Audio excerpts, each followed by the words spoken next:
புடிங்க சார் அவனை, புடிச்சு ஜெயில போடுங்க சார் அவனை. ஹாய் ஹலோ வெல்கம் நண்பா, இது உங்கள் உண்மை என்ன. சென்னை போலீஸார் வந்து மதுரையிலேருந்து என்னை கூட்டிகிட்டு வந்து சென்னை நீதிமன்றத்தில் ஒப்படைச்சாங்க. நிறைய பேர் வந்து நேற்று போட்ட இந்த வீடியோவுக்கு இன்றைக்கி ரிப்ளை போட்டுட்ருக்கீங்க. அது நேற்று போட்ட வீடியோ, அவன் அரெஸ்ட் பண்ணப்பட்டான்.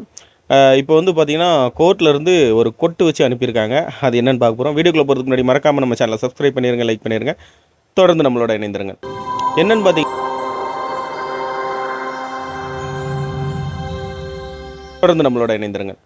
என்னென்னு பார்த்தீங்கன்னா இப்போ கோர்ட்லேருந்து வந்து பார்த்திங்கன்னா வாட்டர்மெலனுக்கு வந்து வார்னிங் கொடுத்து அனுப்பியிருக்காங்க. என்ன இதில் எதற்காக கைது செய்யப்பட்டார், நம்ம அந்த அவங்க கம்ப்ளைண்ட் கொடுத்துருந்தாங்கன்னு முட்டைக்கட்டியாக தான் நேற்று சொல்லியிருந்தோம். அதாவது என்னென்னா, இப்போ இடையில வந்து இவன் வீடியோ போட்டான் பார்த்தீங்களா, ப்ரோவோக் டிவி அந்த யூடியூப் சேனலை பற்றி. அந்த யூடியூப் சேனல்கிட்ட வந்து கிட்டத்தட்ட 1.5 லட்சம் ரூபாய் கேட்டு மிரட்டியதாக அவங்க வந்து கம்ப்ளைண்ட் கொடுத்துருக்காங்க. அதாவது அந்த வீடியோ வந்து அவங்க ரிமூவ் பண்ண சொல்லியிருக்காங்க. சார் பிரச்சனை நம்ம 2 பேருக்கும் முடிஞ்சிருச்சு, ஸ்டேஷனில் வச்சு பேசி முடிச்சாச்சு, பிறகு எதுக்காக திரும்ப நீங்கள் வந்து எங்கள் பேரை இழுக்கிறீங்க, அந்த வீடியோ ரிமூவ் பண்ணுங்கள் அப்படின்னு சொன்னதுக்கு முதல்ல ரிமூவ் பண்ண முடியாது அப்படி இப்படின்னு சொல்லிட்டு ஃபோனை கட் பண்ணியிருக்கான். திரும்ப ஃபோன் பண்ணி 1.5 லட்சம் ரூபாய் கொடுத்தா தான் அந்த வீடியோ ரிமூவ் பண்ணுவேன் அப்படிங்கிற மாதிரி வந்து அவங்கள வந்து மிரட்டினதாக வந்து அவங்க வந்து இப்போ வந்து வழக்கு கொடுத்துருக்காங்க. இந்த வழக்கின் அடிப்படையில் தான் வந்து சென்னை கீழ்ப்பாக்கம் போலீஸார் மதுரையில் அவன் வீட்டில் பூந்து தூக்கிட்டு போயிருக்காங்க. இப்போ இனிமேல் வந்து இந்த வாட்டர்மெலனுக்கு வந்து நம்ம வந்து என்ன வேணாலும் பண்ணலாம், நம்மளை யாரும் எதுவும் கேட்க மாட்டாங்கங்கிற அந்த எண்ணமே வராது. அந்த அளவுக்கு வசமாக ஒரு இதை வந்து செஞ்சு விட்டுட்டாங்கன்னு தான் சொல்லலாம் போலீஸார். இனிமேல் வந்து ஒரு பயம் இருந்துக்கிட்டே இருக்கும். பார்த்திங்களா, நம்ம ஏதாவது பேசணும்னா வீடு பூந்து நம்மளை தூக்கிடுவாங்கப்பா, நம்ம வந்து அவ்வளோ பெரிய ஸ்டார்லாம் இல்லை, நம்மளை அரெஸ்ட் பண்ணதை ஒரு வீடியோ கவரேஜ் கூட எந்த இதுவும் எடுக்கலைங்க. ஒரு 2 செகண்ட் வீடியோ கவரேஜ் எடுத்துகிட்டு எல்லா சேனலும் போயிட்டாங்க போல இருக்குது. எனக்கே வந்து 2 செகண்ட் ஃபுட்டேஜ் தான் கேட்டிருக்கு. அதை நான் போடுறேன் பாருங்கள். இந்த பார்த்தீங்களா, இந்த 2 செகண்ட் ஃபுட்டேஜ் தான் எனக்கே கிடச்சிச்சு. யாருமே அதாவது ஒரு பெரிய பிரபலம் அது இதுன்னு இவனே சொல்லிக்கிறான் பார்த்தீங்களா, அந்த மாதிரி இருந்துச்சுன்னா ஃபுல்லாக அந்த இது போகிற வரைக்கும் கவரேஜ் பண்ணி ஸ்டேஷனுக்கு வெளியிலேருந்து வீடியோ எடுப்பாங்க, ஸ்டேஷனுக்குள்ளே போகிறத வீடியோ எடுப்பாங்க, கோர்ட்டுக்குள்ளே போகிறத வீடியோ எடுப்பாங்க.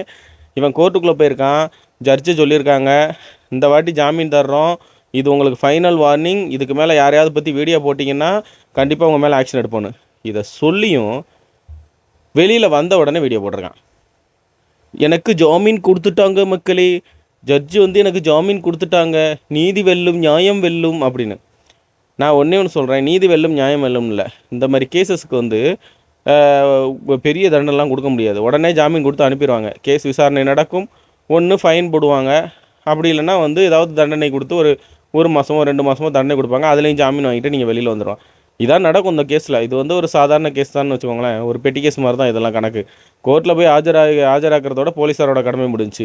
இவன் போலீஸாரை நான் சொன்னேன்னா, போலீஸார் நீ வந்து வைக்கக்கூடாத இடத்துல கை வச்சுட்டிய மாப்பிளங்கிற மாதிரி தான் போய் கை வச்சுருக்க, கண்டிப்பாக மாட்டுன்னு சொன்னால் அதே மாதிரி போலீஸார் ஒன்று தூக்குனாங்க, கொண்டு போய் கோர்ட்டில் ஆஜர்படுத்தினாங்க, இப்போ அனுபவிச்சுட்டு இருக்க. இனிமேலாவது தயவுசெய்து இந்த வாட்டர்மெலன் ஸ்டார் தற்கூரி அவர்களே கொஞ்சம் ஒழுங்காக உங்கள் வேலையை மட்டும் பார்த்தீங்கன்னா தப்பிச்சுக்கலாம், ஓகேவா? இல்லை இந்த மாதிரி இந்த இப்போ பழையபடி ரீல்ஸ் போடுவேன், இந்த கோர்ட்டில் இருந்துட்டு எனக்கு ஜாமீன் கொடுத்துட்டாங்கன்னு பேசுவேன், அகம்பாவிதமாக பேசுவேன்னு இன்னமும் பேசிக்கிட்டு தான் இருக்க. இன்னமும் அதாவது நான் என்ன சொல்கிறேன்னா, நீ வந்து நிரந்தரமாக உள்ளே போகிற வரைக்கும் நீ அடங்க போகிறதில்லன்னு தெரிஞ்சு வச்சு மக்களே.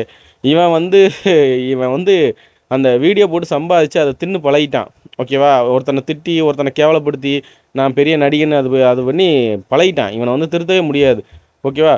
ஓகே, இதோட வாட்டர்மெலனோட சகாப்தம் முடியுது. அநேகமாக கூடிய விரைவில் வந்து நிரந்தர வழக்கு எதுலையாவது கைது செய்யப்படுவான். ஏன்னா இப்போ வந்து கிட்டத்தட்ட வந்து நீதித்துறையை பற்றியும் அடுத்த வீடியோ போட்டாலும் போட்டுருவான். நீதித்துறையை பற்றி வீடியோ போட்டாச்சுன்னா அடுத்து இவன் நிரந்தர ஜெயிலுக்கு போகிறதுக்கு பற்றி அதை தவிர வேறு இதே இல்லைன்னு சொல்லிடலாம். ஓகே நண்பர்களே, இன்றைக்கி இந்த நியூஸை சொல்லணுங்கிறதுக்காண்டி தான் மைக்கை மறந்துட்டேன், இந்த ப்ராட்காஸ்ட் மைக் எடுத்து பேசிக்கிட்டு இருக்கிறேன். ஓகே, மறக்காமல் நம்ம சேனலை சப்ஸ்கிரைப் பண்ணிடுங்க, லைக் பண்ணிடுங்க, தொடர்ந்து நம்மளோட இணைந்திருங்கள். இது உங்கள் உண்மை என்ன, என்றும் உண்மையை உறக்கச் சொல்வோம். நன்றி.